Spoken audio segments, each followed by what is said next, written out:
خدا فجر کا وقت تھا، ہاتھ میں چھڑی پکڑی تھی، 63 سال عمر مبارک تھی، کوفے کی جامع مسجد میں نماز پڑھانے آ رہے تھے۔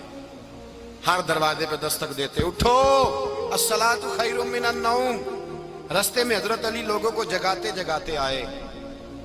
جب مسجد کوفہ میں پہنچے تو ایک بدبخت خنجر چھپائے کھڑا تھا، اس نے حضرت علی رضی اللہ تعالیٰ عنہ کو خنجر مارا۔ وہ دوستانہ جو 10 سال کی عمر میں شروع ہوا تھا، جب شیر خدا کو خنجر لگا تو پتہ لفظ کیا تھے؟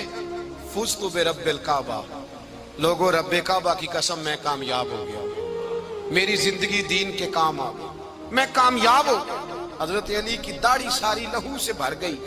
حضرت شیر خدا فرمایا کرتے تھے، ایک دفعہ میں بڑا بیمار ہوا، میرے سے اٹھ کے کھڑا نہیں ہوا جاتا تھا، حضور تیمارداری کرنے آئے تو میں نے کہا یا رسول اللہ پتہ نہیں بچوں گا کہ نہیں۔ حضور نے فرمایا علی نہیں، تو اس وقت دنیا سے جائے گا جب تیری داڑھی لہو سے رنگین ہو جائے گی۔ شیر خدا کہتے ہیں جب زخم لگا تو میں نے نیچے جھکا کر دیکھا تو داڑھی لہو سے بھری ہوئی ہے، میں نے کہا بس وہی کامیاب ہو گیا۔ جامع مسجد کوفہ میں مولا علی نے سر سجدے میں رکھا، اور اسلام کی تاریخ کا وہ شخص جس شخص نے اپنی بچپن سے لے کر جوانی، جوانی سے لے کر بڑھاپا، اور جاتے جاتے امام حسن اور حسین کو قریب بلایا اور وصیت کر گئے، بیٹا جینا اسی کا ہے جو دین کے لیے جیے، بیٹا مرنا اسی کا ہے جو دین کے لیے مرے، جس دھج سے کوئی مقتل میں گیا وہ شان سلامت رہتی ہے، یہ جان تو آنی جانی ہے، اس جان کی کوئی بات نہیں۔ حضرت شیر خدا کرم اللہ تعالی وجہ الکریم خاتم الخلفاء تھے، ان پر خلافت اسلامیہ ختم ہوئی۔ حضرت علی رضی اللہ تعالیٰ عنہ جس دن وصال ہوا، آپ کے بیٹے کہتے ہیں اس رات مولا علی نے خزانے کا مال سارا ایک رات پہلے تقسیم کیا، اور پھر جس جگہ مال خزانہ ہوتا تھا وہاں 2 نفل پڑھ کے کہا اے اللہ میں نے تیرے بندوں کی امانت تیرے بندوں تک پہنچا دی ہے۔ زندگی دین کے نام کر کے وہ شیر رخصت ہوئے۔ 21 رمضان المبارک کی شام ڈھلی تو حضرت علی المرتضیٰ شیر خدا رخصت ہوئے۔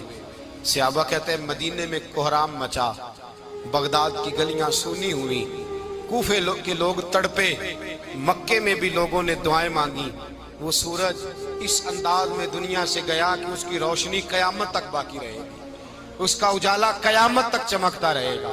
حضرت علی کا نام آج خودداری کی علامت ہے، حضرت علی کا نام ایمان کی علامت ہے۔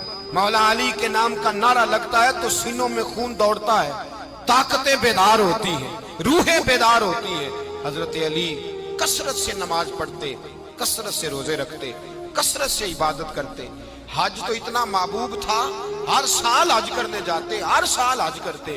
حضرت مولا علی شیر خدا رضی اللہ تعالیٰ عنہ کا عالم یہ تھا کہ باوجود غربت کے، باوجود غریبی کے، گھر میں کوئی شے، اور یہ جان بوجھ کے غربت اختیار کی تھی ورنہ تو مالک تھے کون ہے، باوجود فقر اختیاری کے حضرت علی رضی اللہ تعالیٰ عنہ کے دروازے سے خالی کوئی نہیں جاتا تھا۔ ایک سائل مسجد میں مانگنے آ گیا، مسجد میں مانگنے آ گیا تو حضرت علی نماز پڑھ رہے تھے۔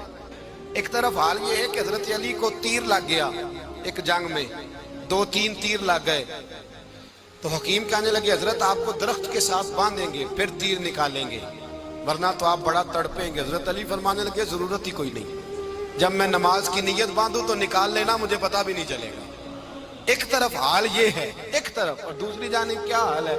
ایک مانگنے والا فقیر مدینے آیا تو صحابہ اپنی اپنی نمازیں پڑھ رہے تھے، حضرت علی بھی نماز میں تھے، نماز میں ہی رب کے بندوں کا خیال آ گیا۔ حضور کی حدیث میں نے سنائی تھی نا، نبی پاک فرماتے ہیں میں اللہ کی نماز پڑھ رہا ہوتا ہوں پر بوڑھے کا خیال آتا ہے تو نماز چھوٹی کر دیتا ہوں، بیمار کا خیال آتا ہے تو چھوٹی۔ حضرت علی کہتے ہیں مسجد میں آ کے پکارا تو میں نے سلام بھی پھیرنے کا انتظار نہیں کیا، میرے پاس چاندی کی انگوٹھی تھی، میں نے فوراً اتاری اور نماز کے دوران ہی میں نے اس کی جانب پھینک دی۔ فرماتے ہیں اس سائل نے جا کے حضور کو بتایا حضور آج میں مسجد میں گیا ہوں، سب نماز پڑھ رہے تھے، کچھ ملا نہیں۔ حضور نے فرمایا وہاں علی نہیں تھے؟ حضور تھے۔ فرمایا پھر کچھ ملا؟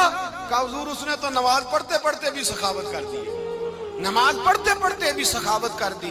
مالاں والے سخی نہیں ہوندے، کون؟ پیسے والے سخی میں نہیں دیا کہا، میاں صاحب کہہ رہے ہیں مالاں والے سخی نہیں ہوندے، تے سخیاں مال نہیں ہوندا، ایتھے اوتھے دعا جہان نہیں، سخی کنگال نہیں ہوتا۔ نبی پاک نے فرمایا جس کی جیب میں پیسے ہیں وہ سخی نہیں ہوتا، جس کا دل بڑا ہے وہ سخی ہوتا ہے۔ حضرت علی شیر خدا گھر میں 3 دن کھانا نہیں پکتا، پر جو آتا ہے وہ جھولی بھر کے لے کے جاتا ہے، وہ جھولی بھر کے۔ بھائی زندگی